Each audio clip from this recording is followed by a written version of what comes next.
This time on Psychic Investigators.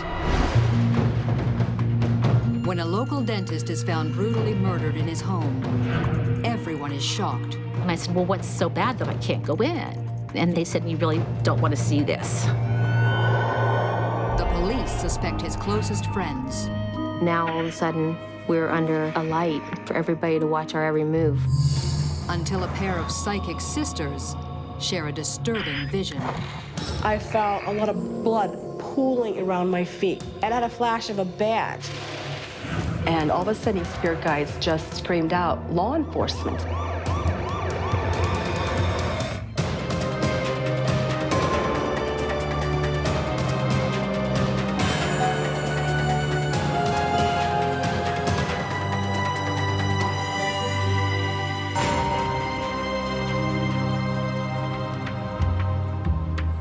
Blairsville, Pennsylvania, an hour's drive from Pittsburgh. A factory town which once turned out the steel and glass that helped build America. This is small-town USA, where life is comfortable and safe. At least that's what everyone thought, until a spring day in 2006. On the afternoon of April 13th, a teenage boy makes a shocking discovery at his next-door neighbor's house.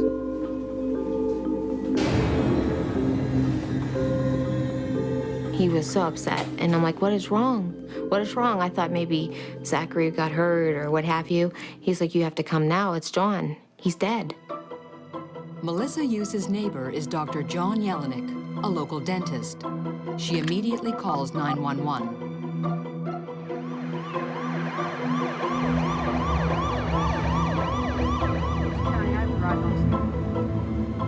When I walked up to the door, I saw there was blood on the outside of the door and the window. And right inside the foyer, there was blood all over the foyer, all over the walls, all over the floor. In the living room, Leidig discovers a man's body lying in a pool of blood, his throat slashed from ear to ear. Immediately, I knew that it had to be a homicide. No one could have done that to themselves. Corporal Janelle Leidig has been with the Blairsville police for 6 years, but this is her first homicide. It just looked like there was a violent struggle and there's just blood that went everywhere. She immediately calls in the Pittsburgh FBI to help collect forensic evidence. Throughout the house, the killer has left a trail of blood. There were footprints going out through the living room, through the dining room, out the back door. The footprints may belong to the killer, but he's wiped his fingerprints clean. Investigators notice there is no sign of forced entry. Nothing of value appears to be missing. Jelnik's 4 guns, stored upstairs, remain undisturbed. Corporal Leidig verifies that the crime scene hasn't been contaminated.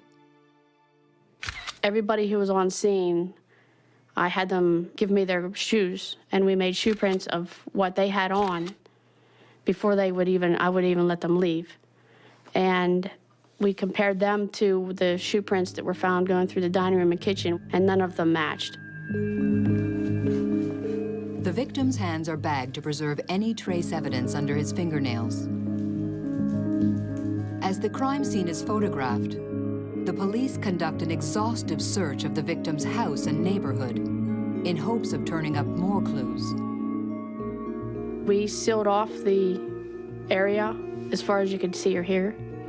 And I had officers walk up and down roads, look in the areas of like the grassy areas, the bushes everywhere, to see if we could find any kind of murder weapon.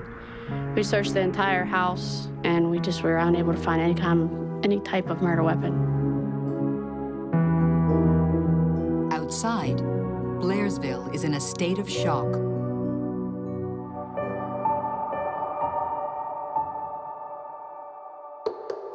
The word had already started to get out, and people were coming to find out what was going on. One of those people is the victim's cousin, Mary Ann Clark. And as I got to his house, I asked You know, I wanted to go in, and they said, you can't go in. And I said, well, what's so bad that I can't go in? And they said, well, he's been murdered, and you really don't want to see this. Melissa Use, John's next-door neighbor, has been his friend since the 9th grade. He was an awesome guy. He was an awesome father who loved his son very much. He was a good neighbor, and he also made a difference in our community. John was probably the kindest, most gentle, generous, fun-loving person you would ever meet. If you met John, you loved John.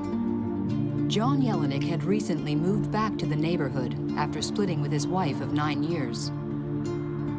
The divorce was a really bitter divorce. Every time they would get close to a settlement, Michelle always wanted something more. Including custody of their 9-year-old son. But after 5 long years, Michelle and John finally agreed to a settlement. John finally saw an end to this dark tunnel that he was going through. But John never got a chance to sign the papers. I don't think anyone in Blairsville had any idea that this could be anything other than random. There was no reason for John Jelinek to be murdered. Jennifer Mealy follows the sensational story for the local television news. That's when you saw the neighbors start to lock their doors at night, something they'd never done before, keeping their porch lights on and watching things a little more closely. Living right beside John's house, my kids were terrified. We didn't sleep for, I bet, over a week. We were just so scared to be in our home. In the days following the chilling crime, the police canvassed the area. A neighbor reports hearing 2 men fighting about money in the pre-dawn hours. This casts a new light on evidence found at the scene. Evidence pointing directly at the victim's next-door neighbors, the Uses, the family who first raised the alarm. We were on the coffee table. We found a check that was made out from the Uses to Mr. Jelinek. They didn't want him to cash it yet. So Mr. Hughes was a suspect. He was, I guess, a person of interest is how we call it. Police take the victim's neighbors in for questioning and grill them about the uncashed check. I was going to open a bakery here in Blairsville, and John had given me $15,000 to help open my bakery. But Melissa says he asked for the money back suddenly, saying he needed it to make a tax payment. And I wrote him a check. I said, I only have $14,000 at this time, and then I'll get you the other $1,000 within the next couple weeks. The police aren't convinced by the story. Not only were we losing a dear friend of ours, but now we were actually being considered as somebody that could have done this horrible crime to him.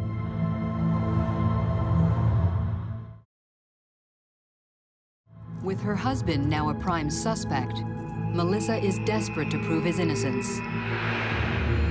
A month after the murder, she visits 2 psychic sisters in search of answers.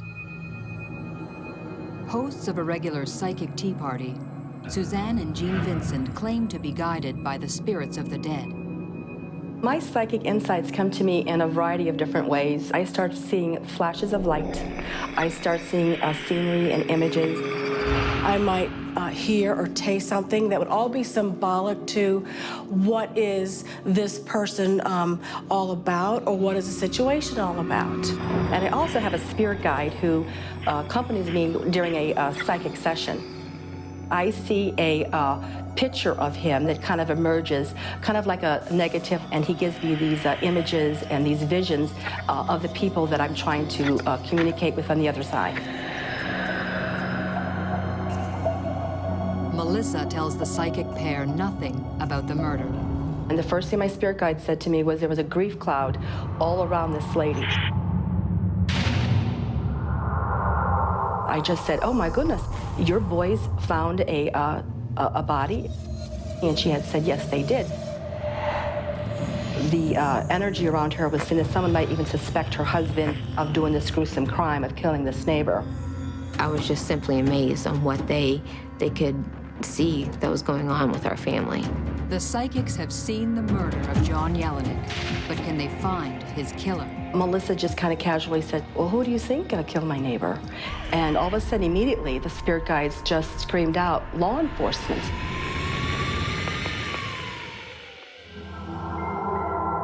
When 39-year-old dentist John Yelenick is murdered, his neighbors become suspects. Desperate, they turn to a pair of clairvoyant sisters who say the real killer works in law enforcement. I called Suzanne and Jean and asked them if they would be interested in coming to Blairsville to do a reading over in John's house. They agree. 3 months after the killing, they visit the crime scene. As I was going to the backyard, I was feeling a very strong pull that the person who had done this to John had parked in the back. I had a vision of a maroonish, reddish SUV stalking John Yelenick's house. Hoping that the psychics can help to solve his murder, John's family has given the group permission to enter the house. No longer a restricted crime scene, inside little has changed since the murder. Blood, though faded, is still visible. I was immediately pulled to the dining room, and I looked right down, and I said, whatever happened, happened right here. The energy was very heavy and thick. I was seeing stab wounds. I had seen his neck like jagged and then a straight line. I also felt a lot of blood pooling and pooling around my feet. Then, Jean claims to see the killer. John's spirit had drawn me to a shoe print, and as I put my hand over it, I started seeing a person with red hair, someone with light eyes, fair complexion, freckles, and had a flash of a badge. And all of a sudden, spirit guides just screamed out, law enforcement. John's saying, he killed me. Melissa is stunned. I knew in my heart who I thought had committed this crime and how much it resembled that person. And the details were just overwhelming. That person is Kevin Foley. He's been dating John Yelenick's ex-wife for 2 years. He has red hair and drives an SUV. And he's a state trooper. He was already the person of interest because he was the boyfriend of John Yelenick's ex-wife. But the fact that he was a trooper made it difficult to believe that even somebody would do that. But it also made me think that he wouldn't have messed up and he wouldn't have left footprints. But once I got the psychic's information, we wanted to look into it a little bit more. Police discovered that there had been bad blood between John Yelenick and Kevin Foley. John Yelenick had frequent arguments with his ex-wife, Michelle. So John Yelenick and Kevin would have words, even to the point where the police were called. The trouble is, Foley is a fellow officer, and they have to tread carefully. And their hands are tied while they await results of the blood and the DNA evidence. That was taking the longest. It was like excruciating for not only the public, but for us. In the meantime, analysis of the bloody shoe print has eliminated one suspect. Tom Hughes wears a shoe a full 3 sizes larger than the killer's. It was a relief to know that Tom was cleared of being a suspect at that point. Her family name cleared, Melissa wants police to meet with the psychics. I was very skeptical of psychics, but I said I would go. I said I would, go down to the house and keep it in the back of my mind that maybe it would work, maybe it would help. 4 months after the death of John Yelenick, the Vincent sisters meet the Blairsville police at the murdered dentist's home. They gave me information about a reddish-colored SUV. I was taken back. Kevin Foley drives a maroon-colored SUV-type vehicle. As we were walking through the kitchen, John's spirit yelled out and said, "Pay close attention to the footprints." It appeared to me that it was an expensive running shoe, and also I could tell the size. It was like maybe a size 10. There's no way they could have known that. There's no, I mean, even if they got a tape measure, there's no way they could have known it because it was faded by then. The psychics offer a prediction. The killer did leave evidence at the crime scene. Evidence they believe will be his downfall. John Yelnick has DNA of the killer underneath his fingernails. And we told the police, you need to pursue this. Would the long-awaited DNA results be the key to the case? Then, a final perplexing revelation. Over the footprint, I had a flash of dog tags. Whoever had these dog tags helped kill John Yelnick. This person has a military background. The psychics have given the police more to look into. But will their clues lead the police to the evidence they need to arrest one of their own?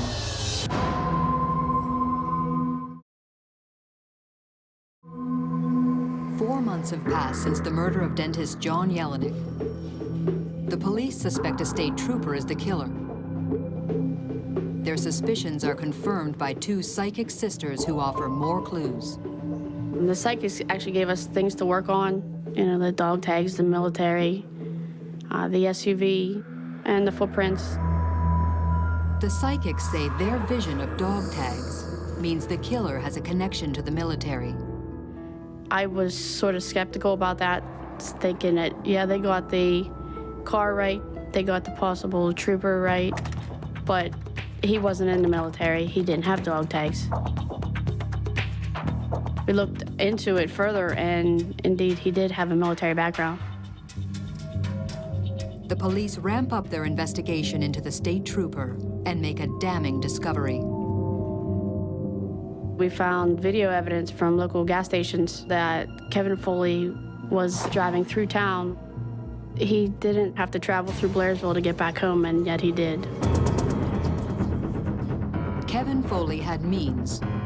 He had motive. And now it's clear he had opportunity. But police still don't have enough hard evidence to make an arrest. And Foley's not talking. He's hired a lawyer. We were unable to get to Trooper Kevin Foley. He was not cooperating with us. So we requested State Attorney General's office to step in and assist us in investigating the crime.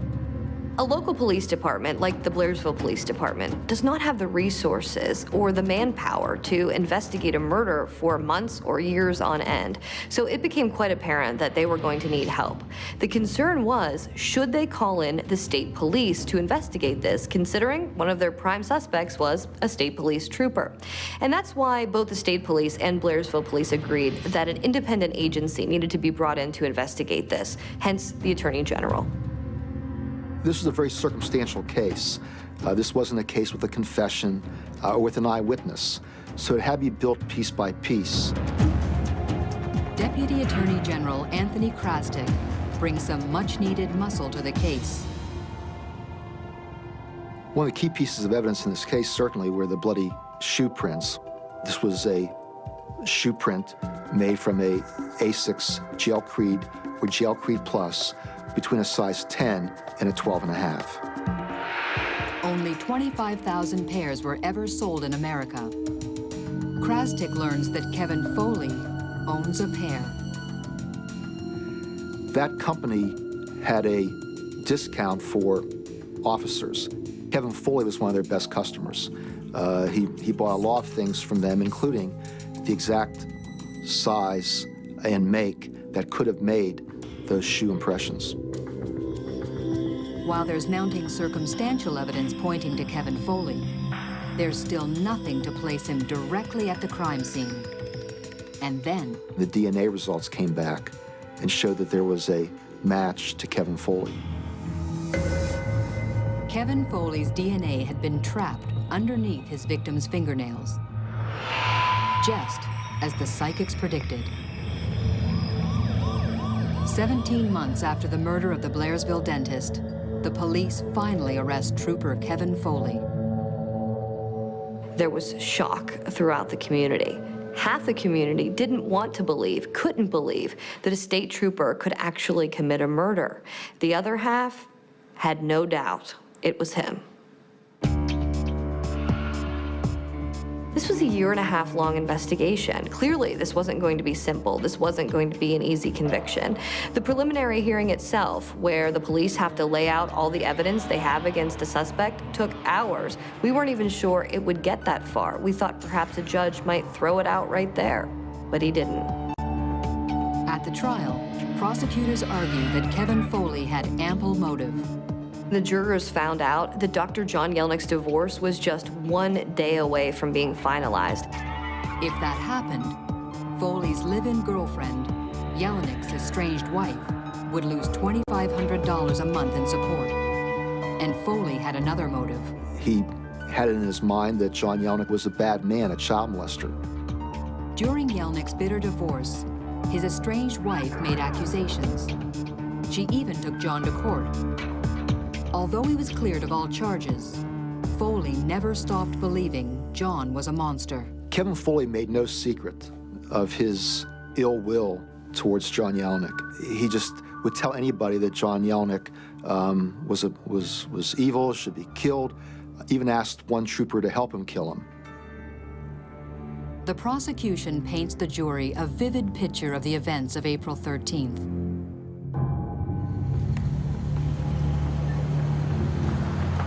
At around 1 a.m., Foley arrived at the Yelnick's house and entered through the back door. You know what I'm here for. You know what I'm here for. Get out of my house. Foley attacked Yelnick, slashing him in the face and chest. He pushed Yelnick's head through the front door window, nearly decapitating him in the process.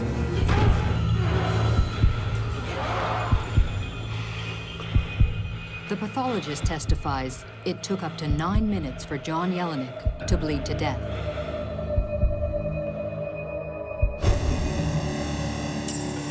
Throughout the 8-day trial, Foley maintains his innocence. But on March 18, 2009, he's convicted of first-degree murder in the death of John Yelnick. He's sentenced to life in prison with no chance for parole. He is appealing the verdict. He was the most wonderful person in the world. He died the most horrible death. And tonight, this is his night. We love you, John, and we miss you. We're never forgetting. For John's friend and neighbor, Foley's conviction means an end to a nightmare. And she credits the Vincent sisters for their part in solving the case. I believe that the psychics were helpful in this case. I felt like it was just incredible, the information that they knew. What we wanted to do from the very beginning was to make sure that we found out who did this to our friend and make sure that justice was served.